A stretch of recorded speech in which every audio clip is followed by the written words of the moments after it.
Buongiorno da Sicilia 24, le principali notizie. Il centro-sinistra guadagna terreno nelle amministrative siciliane, mentre il centrodestra perde alcune roccaforti storiche. Basile confermato sindaco di Messina, a Enna vince Crisafulli, ad Agrigento si va al ballottaggio. Palermo, arrestato il 24enne ritenuto l'autore della sparatoria avvenuta domenica notte in centro, colpita per errore una ragazza alla testa. A Catania paura e tensione per il vasto incendio che ha distrutto ettari della Timpa di Leucatia, residenti costretti a scappare dalle abitazioni, 2 vigili del fuoco feriti. Arrestato l'uomo che a Noto ha sparato contro l'auto della ex compagna, nella sua auto trovate una bottiglia con l'acido per sfregiare la ex. Agrigento, ancora violenza giovanile, in 2 si affrontano a colpi di bottiglia tra i passanti a Santa Margherita di Belice, 12 indagati per una maxi rissa nel centro storico. Catania mette in moto la legalità, Polizia di Stato e Addio Pizzo insieme per una giornata speciale dedicata alla memoria, protagonisti anche gli studenti del Cannizzaro. Calcio, dopo la sconfitta pesantissima di Ascoli, il Catania è chiamato ad un miracolo, in 90 minuti emersi tutti i limiti di una stagione, domani al Massimino la gara di ritorno.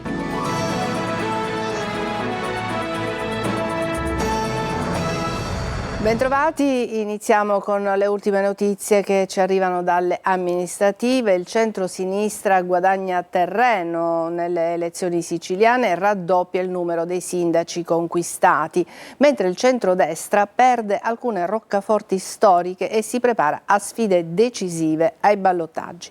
Sentiamo Maglio Viola. 6-5 per il centro-sinistra, con i ballottaggi 4 in tutto che potrebbero ampliare il divario fra le coalizioni. Potrebbe sembrare un risultato equo, ma non lo è il campo largo che avanza, visto che si partiva dal 13-3 a favore del centrodestra. A parte c'è Messina che si conferma feudo di Cateno De Luca e rielegge Federico Basile sindaco. Per il resto il centrodestra perde Enna, conquistata da Mirello Crisafulli a mani basse, e si appresta a perdere anche Agrigento, dove si andrà al ballottaggio. Debacle persino a Marsala. I 5 comuni del centrodestra partono dalla riconquista di Carini, dove vince Rossella Covello dopo 10 anni di amministrazione Monteleone. C'è poi Giovanni Brancato che vince a San Giovanni la Punta, sostenuto dagli autonomisti, e quindi riconferme con Giuseppe Midili, primo cittadino di Milazzo, Giuseppe Di Mare che stravince ad Augusta. Fra i comuni minori c'è Carmelo Pace, capogruppo all'Ars della DC, che vince a Ribera, Ida Cuffaro che raccoglie lo scettro di famiglia da Silvio a Raffadali, Rosario Rizzolo che vince a Misilmeri. Ma la notizia è l'avanzata del centro-sinistra che passa da 3 a 6 sindaci. Le conferme riguardano Maria Terranova a Termini Imerese, Marco Carianni a Floridia. Le nuove vittorie collocano bandierine rosse oltre che ad Enna anche a Marsala con Andreana Patti e a Lentini con Enzo Pupillo. Impossibile ignorare il fenomeno controcorrente. Ismaele Lavardera porta al ballottaggio il suo candidato più importante, Michele Sodano ad Agrigento, che sfiora l'elezione diretta a primo turno e se la vedrà continua l'once del centrodestra. Al ballottaggio il candidato di controcorrente anche a Barcellona Posso di Gotto, dove per un pugno di voti Malangela Scolaro doveva vedersela fra 2 settimane con Nicola Maria Barbera. Secondo turno anche a Bronte, dove Giuseppe Castiglione dovrà sfidare di nuovo Giuseppe Gullotta, e infine Ispica, dove se la vedranno Pierenzo Muraglie, civico vicino alla DC, e Serafino Arena. A Messina Federico Basile sarà ancora sindaco, dato netto quello arrivato dalle amministrative che hanno visto il candidato di Sud Chiama Nord e quindi Cateno De Luca arrivare a circa il 56% dei voti. Francesco Triolo. Messina ha scelto ancora Federico Basile, il sindaco uscente, conquistando circa il 56% dei voti. È stato riconfermato per il secondo mandato consecutivo ed è la prima volta che questo accade a Messina. Un dato ufficiale si avrà solo a spoglio concluso, ma dalle indicazioni arrivate sino a tarda sera non ci sarà bisogno di ballottaggio. Il candidato del centrodestra, Marcello Scurria, si ferma a poco meno del 30%, mentre Antonella Russo, candidata del centrosinistra con Movimento 5 Stelle controcorrente, arriva intorno al 14%. Che si andasse verso una vittoria di Federico Basile, il candidato di Sud Chiama Nord, si è capito già dai primi exit poll. Grande festa nel quartier generale del partito di Cateno De Luca, che non si è visto preferendo la diretta Facebook, si è visto invece Basile. Sono passato nel 2022 dall'incoscienza di essere nominato sindaco, eletto sindaco, alla consapevolezza che ho avuto in questi anni, che quindi mi fa vivere questo momento diversamente, forse anche più emozionato. La responsabilità l'ho sempre avuta, non dipende dai numeri, però sicuramente sapere che dopo aver lavorato la tua cittadinanza ti vuole confermare dandoti ancora più fiducia vuol dire che hanno riconosciuto quel lavoro e quindi mi danno ancora di più non solo responsabilità ma anche onere legato a una città che sta cambiando. Toni più dimessi nelle serie elettorali di Antonella Russo e Marcello Scurria. Per centrodestra e centrosinistra si aprirà da oggi il momento delle analisi. Farò il consigliere comunale, se sarà questo come lo è la funzione che i cittadini messinesi mi hanno assegnato, non arretreremo di 1 millimetro perché riteniamo che questo sistema, quello De Luca a Messina, abbia prodotto un risultato che è drogato. Le 15 liste hanno drogato la campagna elettorale, questo è sotto gli occhi di tutti. Sul risultato del voto pende ancora la possibilità della presentazione di un ricorso per la vicenda delle firme a sostegno delle 15 liste di Basile, ma Scurria ha annunciato che lui non lo presenterà. Il presidente della regione, Renato Schifani, sceglie la linea del silenzio davanti ai magistrati di Gela che indagano sulla frana di Niscemi. Come già fatto da Rosario Crocetta, si è avvalso della facoltà di non rispondere, consegnando però una memoria difensiva. L'inchiesta coinvolge, lo ricordiamo, 4 governatori siciliani. Gerry Italia. Il presidente della regione siciliana, Renato Schifani, segue l'esempio di Rosario Crocetta e davanti ai magistrati della procura di Gela si avvale della facoltà di non rispondere. Schifani, indagato insieme ad altre 12 persone nell'inchiesta sulla frana di Niscemi del gennaio scorso, ha comunque reso dichiarazioni spontanee e consegnato una memoria difensiva corredata da documenti. L'audizione si è svolta a Palazzo d'Orleanna alla presenza del procuratore di Gela, Salvatore Vella, degli ufficiali di polizia giudiziaria impegnati nelle indagini e dei consulenti nominati dalla procura. Al centro dell'inchiesta le ipotesi di disastro colposo e danneggiamento seguito da frana. Schifani è il secondo dei 4 presidenti della regione coinvolti nell'indagine a essere convocato dai magistrati dopo l'ex governatore Rosario Crocetta, che aveva scelto la stessa linea difensiva. All'appello mancano ancora Raffaele Lombardo e soprattutto Nello Musumeci, oggi ministro della Protezione Civile. Qualche settimana fa, nell'ambito della stessa inchiesta, era stato ascoltato per oltre 9 ore come persona informata sui fatti anche il sindaco di Niscemi, Massimiliano Conti. In una nota diffusa dalla regione siciliana, Schifani ribadisce la totale estraneità ai fatti contestati, sostenendo di essere intervenuto tempestivamente ogni volta che le competenze ricadevano sotto la sua responsabilità. A Palermo è stato arrestato il 24enne ritenuto l'autore della sparatoria avvenuta domenica notte in centro quando fu colpita per errore una ragazza alla testa. Desiree Ferlito. È scattato l'arresto per Pietro Graziano, il 24enne ritenuto il presunto autore della sparatoria avvenuta la scorsa notte nel cuore della movida palermitana, tra via Quintino Sella e via Isidoro La Lumia.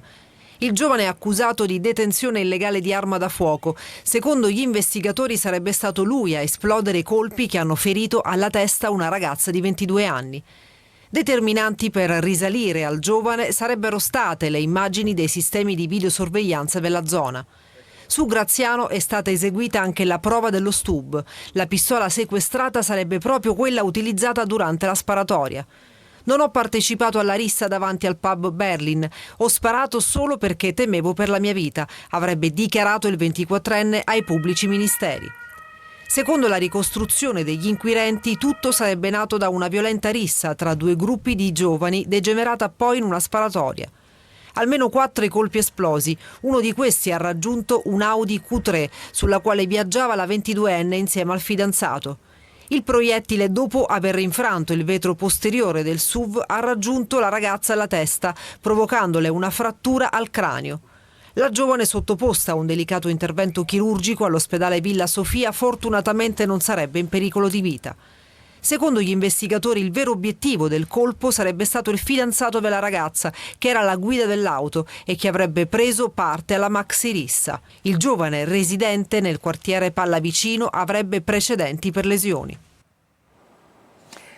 Oltre 2 chili di droga tra cocaina, crack e marijuana sono stati sequestrati alla Guardia di Finanza di Catania, che ha arrestato un catanese fermato nei pressi di Mister Bianco durante un controllo. I finanzieri, insospettiti dall'atteggiamento del conducente, hanno trovato nel vano portabagagli oltre 1 chilo di cocaina nascosto in un pannello dell'auto. La successiva perquisizione nell'abitazione dell'uomo ha permesso di sequestrare un ulteriore chilo di stupefacenti. La droga, destinata alle piazze di spaccio e tnè, avrebbe potuto fruttare quasi 200.000 euro. Il Tribunale ha convalidato arresto e sequestro disponendo il carcere per l'indagato. A Catania ieri è stato un pomeriggio di paura per un incendio che è divampato nella zona della Timpa di Leucatia, al confine con il comune di Sant'Agata Libattiati. I residenti sono stati costretti a lasciare le loro abitazioni, mentre 2 vigili del fuoco sono rimasti feriti. Eva Spampinato. Ore di altissima tensione, fiamme possenti e residenti scappati via dalle proprie abitazioni. Intorno alle 16 un grossissimo incendio è divampato nella zona naturale della Timpa di Leucatia. Siamo nella zona nord di Catania, in questo terreno che confina con il comune di Sant'Agata Libattiati. I residenti della zona non hanno dubbi sulla natura dell'incendio. È la terza volta, questa è forse la quarta volta che c'è un incendio doloso in pochissimi anni. Ho visto la colonna di fumo e mi sono immediatamente immaginata, perché qui gli incendi scoppiano solo su questo terreno, che è stato tra l'altro recintato già 3 volte. L'incendio era arrivato sino a qui, questa è la zona che i vigili del fuoco hanno già completamente domato, ma l'incendio, che pare spegnersi, poi riprende corpo.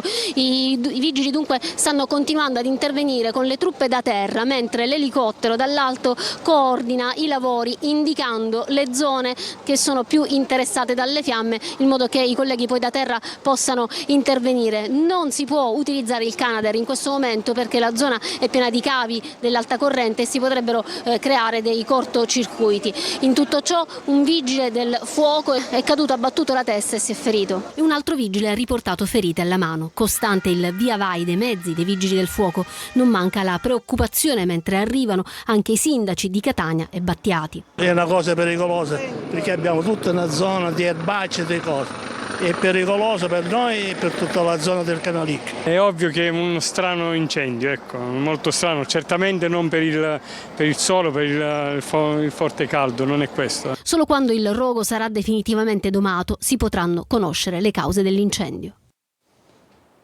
E adesso a Siracusa, dove è stato arrestato l'uomo che a Noto ha sparato contro la casa della ex compagna. Nella sua auto è stata trovata una bottiglia con l'acido, sicuramente voleva essere utilizzata per sfregiare l'ex. Francesco Aloi. La mimosa sul cruscotto e il parabrezza bucato dal proiettile. La violenza di un 54enne contro l'ex compagna che poteva finire in tragedia. L'uomo però è stato fermato poco dopo e adesso si trova in carcere. Sono almeno 3 i colpi partiti dalla pistola, tutti diretti contro quest'auto, parcheggiata in questo ronco campo di fiori di via Genovesi. Questa telecamera ha filmato tutto. Prima l'uomo è venuto qui con un coltello per tagliare le gomme dell'auto. Poi intorno alle 23 è tornato, ma questa volta con in pugno un'arma da fuoco. Bersaglio, il portoncino di casa e l'auto della 35enne, parcheggiata davanti. Quanto accaduto vi preoccupa? Un po' sì, certo. Questi spari di notte insoliti sono. Non è che abbiamo noi questi generi qua di cose mai viste a livelli così. I carabinieri non hanno ancora trovato l'arma, ma nell'auto dell'uomo c'era una bottiglia con dell'acido. Lo aveva detto, voleva sfregiare la sua ex, non accettava la fine della relazione. 2 motociclisti sono morti in un terribile scontro avvenuto in pieno centro a Catania. Si punta il dito sull'alta velocità in un incrocio spesso teatro di incidenti. Tonino De Mana. Un autentico bagno di sangue, un palo della segnaletica piegato e la vetrina di un negozio in frantumi. È la scena di un terribile incidente stradale avvenuto intorno a mezzanotte in pieno centro a Catania, costato la vita ad un giovane catanese di 21 anni e ad un ragazzo dello Sri Lanka di 23. A causare lo scontro, con molta probabilità, sarebbe stata l'alta velocità in un incrocio, quello tra le vie Umberto e Musumeci, teatro quasi giornalmente di incidenti. Agghiacciante la scena agli occhi dei soccorritori, il corpo di una delle vittime riverso in una pozza di sangue incastrato al palo che vedete. L'altro motociclista esanime dopo essere stato sbalzato contro la vetrina di un negozio. I medici del 118 hanno solo potuto constatare i decessi. La procura di Catania ha subito disposto la restituzione delle salme ai familiari. La morte dei due centauri, sebbene riconducibile all'alta velocità e ad una probabile mancata precedenza, ripropone il problema della sicurezza. Il botto è stato abbastanza potente per come mi hanno raccontato. Il problema è l'alta velocità, diciamo che questo incrocio è un incrocio abbastanza pericoloso, c'è quasi un incidente al giorno. Questo incrocio è un incrocio abbastanza pericoloso. Perché non è la prima volta che succede? Soprattutto i rider di notte che sprecciano, neanche rallentano, passano tranquillamente come se avessero diritto alla precedenza, ma così non è, perché qui devono dare precedenza a destra. Sulla vicenda indaga la polizia locale, che sarebbe già in possesso dei filmati dei sistemi di videosorveglianza. Ancora episodi di violenza nell'Agrigentino tra il capoluogo e la provincia, con risse, feriti e diversi giovani denunciati. Sentiamo Davide Sardo. Fine settimana di violenza, risse e sangue nell'Agrigentino. Dal capoluogo alla provincia, tra Agrigento e Santa Margherita di Belice, esplode l'allarme sicurezza con aggressioni, feriti e giovani denunciati. Scena da Far West ieri mattina nel cuore di Agrigento, a Porta di Ponte, in via Atenea. Due giovani immigrati sono affrontati a calci, pugni e colpi di bottiglia sotto gli occhi di passanti e turisti, mentre centinaia di cittadini si recavano ai seggi per votare. Una lite sfociata in pochi istanti nella violenza e conclusa solo grazie al tempestivo intervento degli agenti delle volanti che hanno evitato conseguenze peggiori. I due contendenti hanno riportato ferite non gravi e sono stati medicati dal personale del 118. E non è stato l'unico episodio, 12 giovani sono indagati per la violenta rissa scoppiata sabato pomeriggio a Santa Margherita di Belice, coinvolti 5 tunisini minorenni ospiti di una comunità e 7 ragazze del Belice, tra cui 2 minorenni. Secondo la ricostruzione dei carabinieri, tutto sarebbe nato nel centro storico per poi trasformarsi in una furibonda aggressione a colpi di sedie e bottiglie. Diversi feriti trasportati in ospedale, alcuni dei giovani coinvolti erano già noti alle forze dell'ordine. Adesso una breve pausa, poi vi parleremo di una iniziativa della polizia a favore della legalità e vedremo anche alcune auto d'epoca. A tra poco.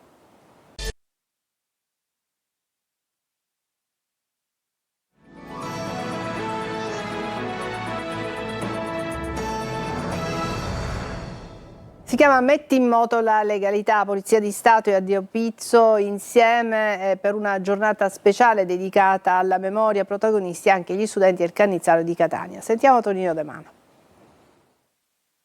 Metti in moto la legalità, con maglietta bianca che raffigura Giovanni Falcone e Paolo Borsellino, sorridenti e rilassati prima che Cosa Nostra potesse eliminarli con il tritolo. Uccisi, ma non dimenticati, con la delegazione Catania del Motoclub Polizia di Stato in collaborazione con Addio Pizzo, che ha scaldato i motori per una giornata dedicata alla memoria. Protagonisti anche gli studenti dell'Istituto Stanislao Cannizzaro, che hanno fatto visita al 10° reparto mobile della Polizia di Stato. Sui risultati della lotta alla mafia ha parlato anche Salvo Fabio di Addio Pizzo. Non abbiamo ancora sconfitto la mafia, però è cambiato tanto nella percezione che le persone hanno del fenomeno mafioso. La mafia ha cambiato strategia, non fa cose eclatanti, stragi eclatanti, ma vive in un sottobosco che a volte si addentra nelle istituzioni. Allora cosa fare? Ci dobbiamo preoccupare, perché quando la mafia non uccide non significa che la mafia è stata sconfitta, ma anzi è esattamente il contrario, vuol dire che fa in tutta tranquillità i suoi traffici e i suoi affari. Molti commercianti non denunciano perché hanno paura e non hanno fiducia, e allora cosa dire a loro? Mi dispiace dover constatare che ancora c'è un retaggio duro a morire, noi lo diciamo anche nelle scuole con i ragazzi, negli incontri che facciamo, dopo la morte di Libero Grassi trovatemi qualche imprenditore, qualche commerciante che ha denunciato ed è stato ucciso. Saliamo in sella per non permettere alla polvere del tempo di coprire il sacrificio di chi ha lottato contro la mafia, è lo slogan, ma non solo, dell'iniziativa. Crediamo nel futuro e nei giovani, per cui fare vivere a questi studenti un'esperienza differente da protagonisti della storia per noi è particolarmente sentito. Ricordati la strage di Capaci e l'uccisione dell'ispettore capo della polizia Giovanni Lizio. E adesso vediamo alcune auto d'epoca che si sono radunate sul lungomare di Mondello a Palermo. Il servizio è di Marco Gullà. Sole, mare e auto d'epoca. Il lungomare di Mondello si riempie del fascino senza tempo delle auto storiche con la 6ª edizione del concorso di eleganza per auto d'epoca organizzato dal club canottieri Ruggero di Lauria. Una meravigliosa mostra d'auto, in concorso modelli di autovetture costruite sino al 1940 e quelli dal 1941 al 1996, suddivisi nelle 3 categorie: berline, coupé e aperte e auto di particolare pregio, costruite tra il 1996 e il 2006. Intervengono utilmente sul tessuto cittadino, offrendo occasioni come queste di buon gusto e, come abbiamo detto, di utile conoscenza della storia dell'automobile. In questa sfilata anche auto realizzate nella prima metà del Novecento e altre di particolare pregio, tra cui la Ford Torpedo del 1929, vincitrice del premio Best of Show dello scorso anno. Noi siamo veramente contenti, basterebbe questa sola manifestazione per poter arricchire il nostro anno sociale. Turisti, appassionati e curiosi, tutti in fila per ammirare l'eleganza di queste auto. Adesso una breve pausa e poi il calcio con il Catania.